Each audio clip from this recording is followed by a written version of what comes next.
Very good evening. Welcome to State of Business on our television. I'm Ashingsani Veerasinghe. Let's have a look at the headlines for today. Central Bank warns banks on lending rates. Construction work of Fantasy Island amusement park kicked off last Friday. News in detail. Considering the high market lending rates, the central bank announced that lending caps will be imposed on banks on individual basis if they fail to cut down the lending rates. Governor of Central Bank Dr. Indrajit Kumaraswamy made these remarks addressing the media last Friday. There is no way, real interest rates should be so high. And with the deposit cap, the existing stock of deposits are now being repriced at a lower level.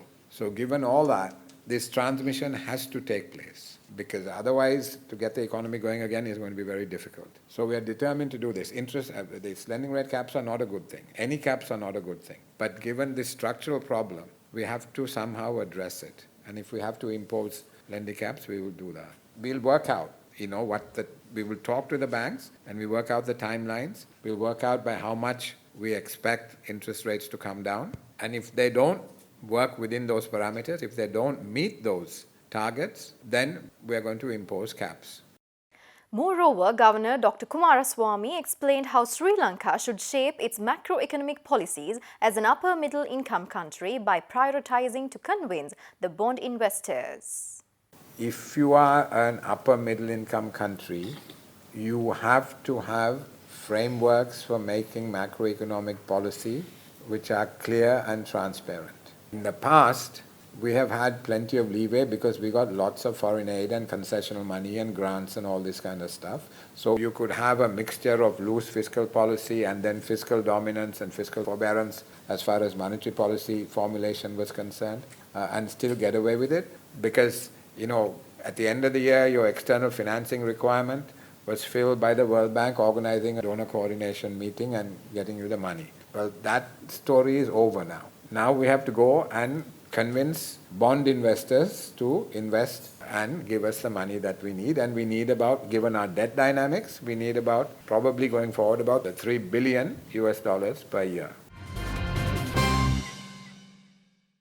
A new irrigation and water resources project in the lower Malwatuoya region near Tantirimale was inaugurated by the Prime Minister Ranil Wickremesinghe yesterday.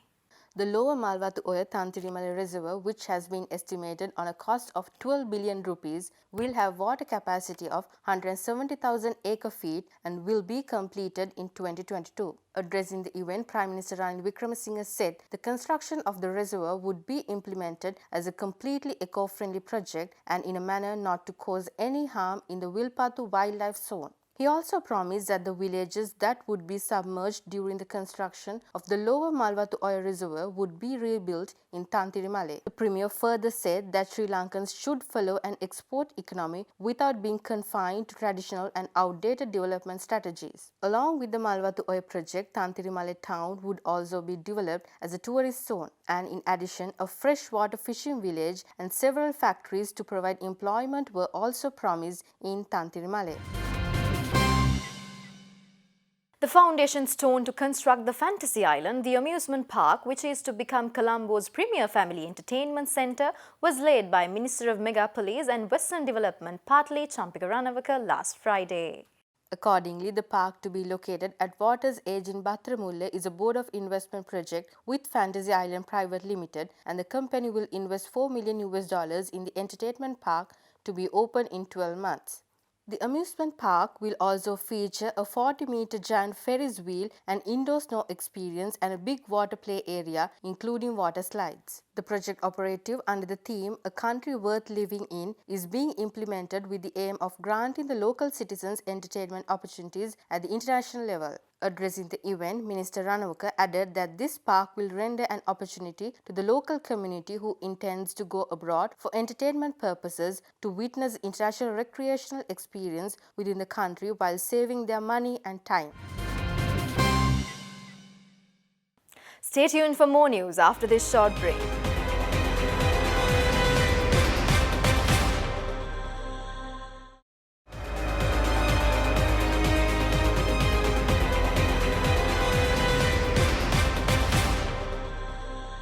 Welcome back after the break. Chairperson of Sri Lanka Podujana Perumuna, Professor G.L. Peiris highlights that the appointment of Gotabaya Rajapaksa as the President and former President Mahinda Rajapaksa as the Prime Minister in the forthcoming presidential election is completely lawful and democratic. Chairperson of Sri Lanka Podujana Perumuna made these claims addressing a media briefing held today in Colombo. Chairperson of Sri Lanka Podujana Perumuna, Professor G.L. Peiris, went on to say that foreign pressure on the appointment of the new commander of the army, Lieutenant General Shavindra Silva, shows how weak the government is. He highlighted that Sri Lanka lacks authority and power to stand amidst the foreign pressure, especially in issues pertaining to domestic realm. Upon a question asked by the media personnel, Professor G.L. Peiris also clarified that lawmakers cannot argue the appointment of Gotabaya Rajapaksa and Mahinda Rajapaksa as the head of state and Prime Minister respectively. That is a matter entirely in the hands of the people of our country. What is democracy if the public of Sri Lanka are not able to choose for themselves the president and the prime minister they want? Who has the right to dictate terms to the people of our country? That is the franchise. That is what democracy is all about. The whole range of candidates they can choose from. So if they choose two candidates who happen to be brothers, what is the problem? That is democracy at work. President Maithripala Sirisena commissioned the P625 ship, which was acquired from China and named as Parakrama Bahu, in order to enhance maritime security along with search and rescue operations on last Thursday.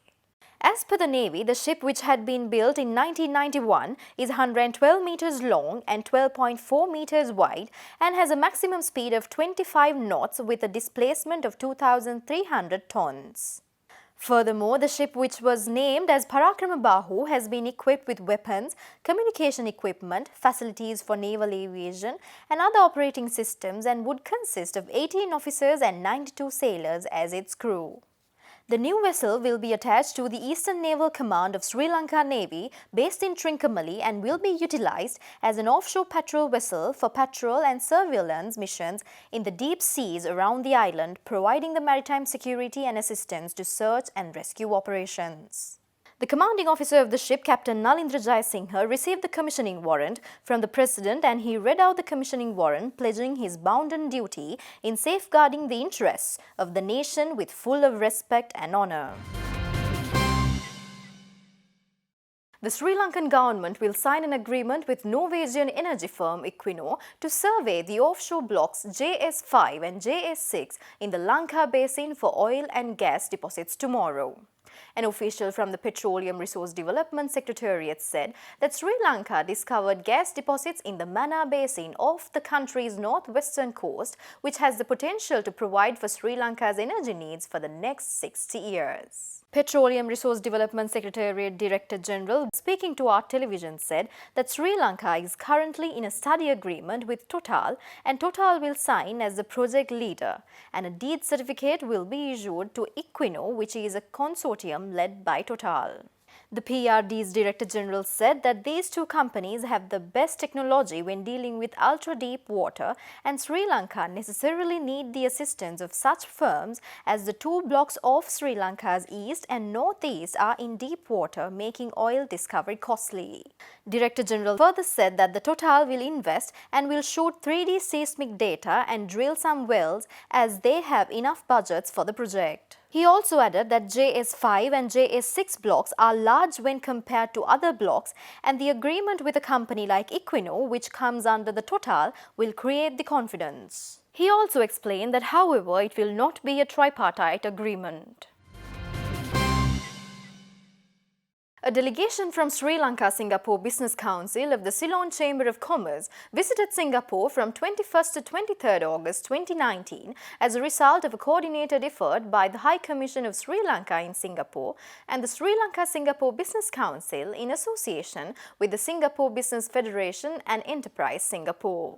26 companies representing a wide range of industries including the IT, shipping and logistics, tourism, gems and jewelry, construction and manufacturing sectors and representatives from the Board of Investment of Sri Lanka participated in several high-profile meetings and networking sessions held during the visit.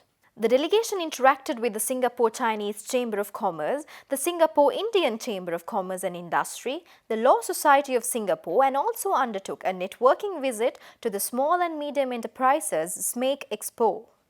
This was in addition to the business forum held entitled Doing Business in Sri Lanka, which aimed at providing information on the business and investment climate in Sri Lanka to Singaporean counterparts. In addition, a memorandum of understanding between Sri Lanka Singapore Business Council and Singapore Indian Chamber of Commerce and Industry confirming the commitment of two councils for close cooperation was signed.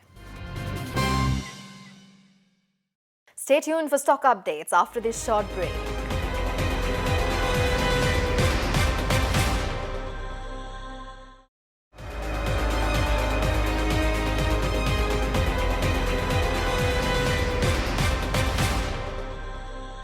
Welcome back after the break.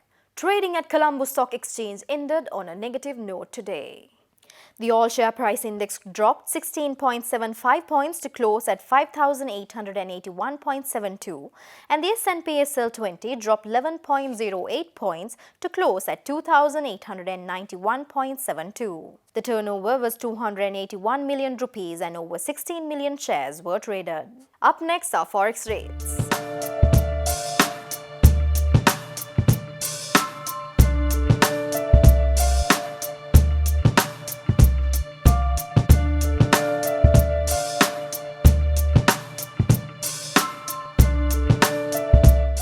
That's all the news for today. Join us tomorrow at the same time. Until then, take care. Good night.